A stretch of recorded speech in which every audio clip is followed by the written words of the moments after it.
छत्तीसगढ़ में सहायक शिक्षकों की भर्ती निकलती है और सभी शिक्षकों का भर्ती होता है। विधिवत परीक्षा भी होती है और जो शिक्षक हैं उनका भर्ती प्रक्रिया विधिवत होने के बाद शिक्षकों की नियुक्ति होती है।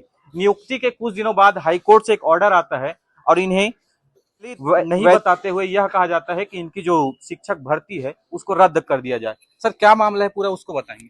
सर एक्चुअली सबसे पहले हम लोग का काउंसलिंग स्टार्ट नहीं हो रहा था, तो हम लोग सुप्रीम कोर्ट गए थे इंटरिम रिलीफ लेने के लिए। वहाँ से हमको इंटरिम रिलीफ मिला था। हमने वहाँ से फिर हमारा ज्वाइनिंग हुआ, काउंसलिंग हुआ, उसके बाद हमने ज्वाइनिंग किया। फिर हम लोग 7-8 केस चल ही रहा था, हम लोग 7-8 महीने जॉब किए। उसके बाद 2 अप्रैल को फैसला आता है हाई कोर्ट का कि they are not eligible.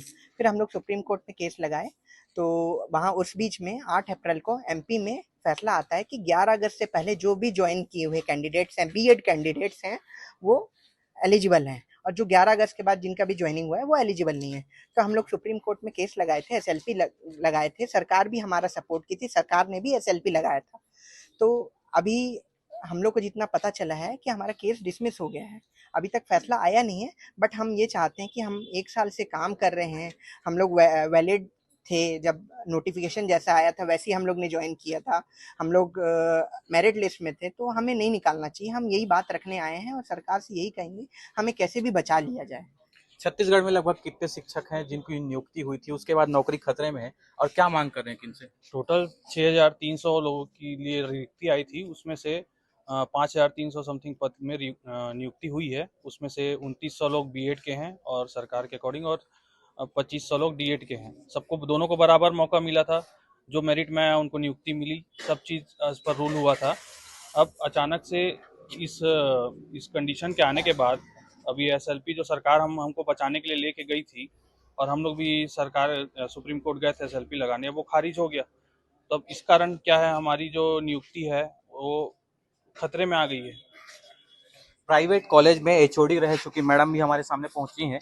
Madam बताएंगे कि प्राइवेट स्कूल में एचओडी रही हैं, आप बताएंगे कौन से कॉलेज स्कूल में रही हैं और आखिर शिक्षक में पद में कैसे आई? सर मैं अराउंड 9 इयर्स प्राइवेट स्कूल में एज अ कंप्यूटर टीचर काम की थी। मैं अभी रिसेंटली जिससे एनएपी चालू हुआ था तो मैं आर्टिफिशियल इंटेलिजेंस सब्जेक्ट भी पढ़ाती थी। वहाँ मेरा अच्छा खासा ब्राइट फ्यूचर छोड़ के मैंने ये सोच के यहाँ नौकरी ज्वाइन की कि इन फ्यूचर सिक्योर है लाइफ, मेरे साथ मेरे बच्चे की भी लाइफ सिक्योर होगी करके। बट मुझे नहीं पता था इन बिटवीन हमारी लाइफ ऐसे आधार में अटक जाएगी बस एक गलत डिसीजन की वजह से। मैं ये नहीं बोलना चाहती हमारा डिसीजन गलत था या किसी और का जो भी, बट आज हम लोग रिस्क पे है, that is the main thing. अच्छा, हमारे साथ और कुछ लोग हैं। मैडम ये बताएंगे कि एज लिमिट की भी बात चल रही थी कि इसके बाद कुछ तैयारी कर सकते हैं आप लोग या नहीं कर सकते, क्या है? मेल और फीमेल कैंडिडेट के लिए जो एज क्राइटेरिया फिक्स है उसके अकॉर्डिंग फीमेल 45 ईयर्स तक एलिजिबल रहती हैं गवर्नमेंट जॉब के लिए। तो बहुत से कैंडिडेट ऐसे हैं जो 45 प्लस कर चुके हैं, और मेल कैंडिडेट के लिए 40 ईयर्स जनरल कैटेगरी के लिए है। तो उसके बाद बहुत से कैंडिडेट ऐसे हैं जो 40 प्लस कर चुके हैं मेल, तो वो अब आगे किसी भी एग्जाम के लिए एलिजिबल नहीं है, वो दिला ही नहीं पाएंगे, उनका फ्यूचर तो वैसे ही अंधकार में है। नौकरी लगने के बाद से लगातार आप लोग भटकते नजर आ रहे हैं, क्या है, कब से भटक रहे हैं? ये लगभग 1 साल हो गया इस पूरी प्रक्रिया में, जब से एग्ज़ाम का नोटिफिकेशन आया, प्रिपरेशन ने किया, एग्ज़ाम दिया, इसके बाद काउंसलिंग हुई और हम अभी पदस्थ है जहाँ अपने अपने इलाके में।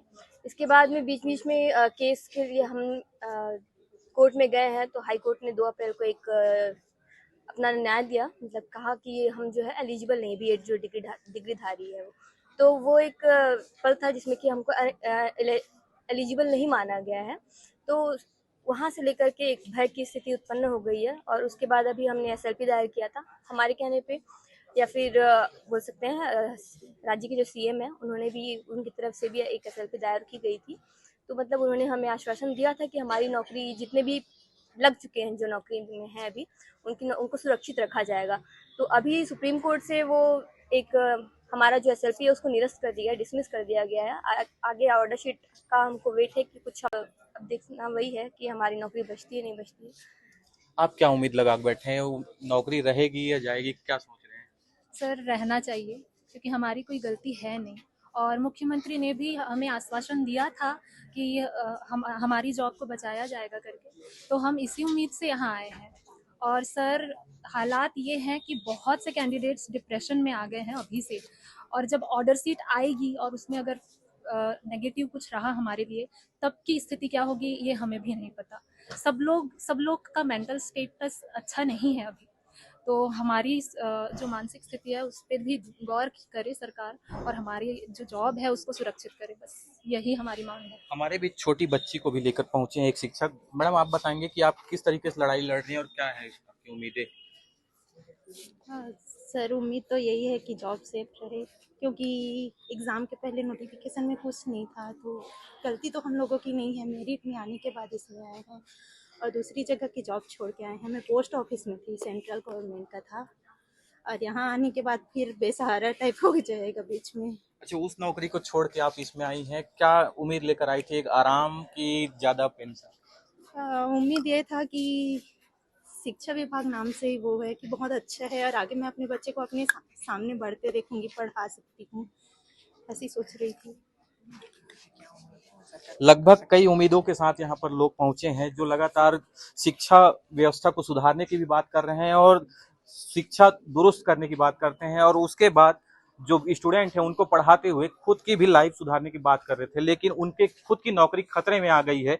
इसके बाद आप लोग किस तरीके का पहल कर रहे हैं और क्या लड़ाई लड़ेंगे? सर लड़ाई की बात ये है कि हम जो कि मेरिट में जगह बना के लगे हुए हैं, और जो 11 अगस्त का सुप्रीम कोर्ट का फैसला आया है उसके पहले ही हमारे यहाँ पे सारी परीक्षा की प्रक्रिया कंप्लीट हो चुकी थी। ठीक है, डीएड वाले एलिजिबल है वहाँ तक, लेकिन हम बीएड वाले ने भी तो किसी प्रकार का कुछ भ्रष्टाचार करके तो हम नहीं आए हैं यहाँ पे, तो हमारी भी नौकरी को सरकार सेफ करे, क्योंकि ऑलरेडी शिक्षा विभाग में बहुत सारे पद खाली हैं सर। जैसा कि अभी कुछ समय पहले ही सुनाई में आया था 50-60 हजार पोस्ट खाली है, उसमें आने वाली भर्ती, तो हमें वहाँ पर नियोजित कर सकती है सरकार। हम सिर्फ सरकार से ये अपील कर रहे हैं कि वो हमारी नौकरी को बचाए और हमें नियोजित करे, क्योंकि हम एक साल से नौकरी कर रहे हैं सर, हमारा परिवार हमारे मतलब हमारी सैलरी पर डिपेंड हो चुका है सर। हम रोड पे आ जाएंगे अगर हमें यहाँ से निकाल दिया जाता है तो। अच्छा, बस्तर संभाग और सरगुजा संभाग की बात कर रहे थे, अंदरूनी इलाकों में स्कूलें हैं, किस तरीके से आंक रहे हैं जो स्कूल में बच्चे पढ़ रहे हैं उनको? बच्चे तो यहाँ के बहुत अच्छे हैं सर, अगर उन्हें सही मार्गदर्शन मिलेगा तो जो हमारे दूर रायपुर के बच्चे हैं उनसे ज्यादा आगे जा सकते हैं। और बस नई शिक्षा की जरूरत है, जैसे आप लोग नए नए टीचर आ रहे हैं, उनकी जरूरत है, क्या मानते हैं? जी सर, बिल्कुल ज़रूरत है, क्योंकि ठीक है सभी टीचर बहुत अच्छे होते हैं सर अपने अपने लेवल पे, लेकिन हमारी ज़रूरत इसलिए है क्योंकि हम नए जनरेशन के टीचर हैं और हम उन्हें और नई नई चीज़ें सिखा सकते हैं। आप लोग मुख्यमंत्री के नाम जगह जगह ज्ञापन सौंप रहे हैं, इसके बाद मांग पूरी नहीं होती तो क्या करेंगे? सर अब सरकार से तो हम लोग रिक्वेस्ट ही कर सकते हैं कि हमारी नौकरी बचाएं, क्योंकि हम में भी वो कैलिबर है, हम भी अपने स्टूडेंट के नवोदय के एग्जाम्स निकलवाए हैं, उनको 1 साल से पढ़ा रहे हैं, तो कैलिबर है तभी हम लोग पढ़ा पा रहे हैं। और उनका जो नैतिकता है, जो हमारी जो शिक्षा देना, हम अच्छी शिक्षा दे रहे हैं, तो हम सरकार से यही बोल सकते हैं, यही रिक्वेस्ट कर सकते हैं कि हमारी नौकरी सबकी बचाएं, क्योंकि सरकार के पास पोस्ट बहुत सारी बाकी हैं, तो हम सरकार से यही निवेदन करेंगे कि हमारी नौकरी बचाएं, जिससे कि हमें आगे जीवन यापन सही से कर सके। निश्चित ही शिक्षकों का मानना है कि उनकी कोई गलती नहीं है, और इस बीच अगर शिक्षकों को उनके पद से हटा दिया जाता है तो ये सीधा सीधा सरकार के ऊपर जिम्मेदार कहलाएगा, क्योंकि सरकार ने जो पद निकाला था उसके बाद जो शिक्षक हैं वो उन्होंने भर्ती प्रक्रिया में अपना भागीदारी निभाया है, और वो विधिवत तरीके से भर्ती जो प्रक्रिया है उसमें निभाकर शिक्षक के पद पर नियुक्त हुए हैं। लेकिन इसके बाद अगर उन्हें पद से हटाया जाता है तो सीधी गलती सरकार के ऊपर आती है। आखिर उनको पद से हटाया क्यों जा रहा है? ये जो गाइडलाइन है वो शुरू में काहे नहीं निकाला गया था? इसी मुद्दों को लेकर आज जो शिक्षक हैं वो कलेक्ट्रेट पहुंचे हुए हैं और लगातार सीएम के नाम कलेक्टर को ज्ञापन सौंपते हुए मांग कर रहे हैं कि हमें पद से न हटाया जाए। मौसम साहू, कांकेर।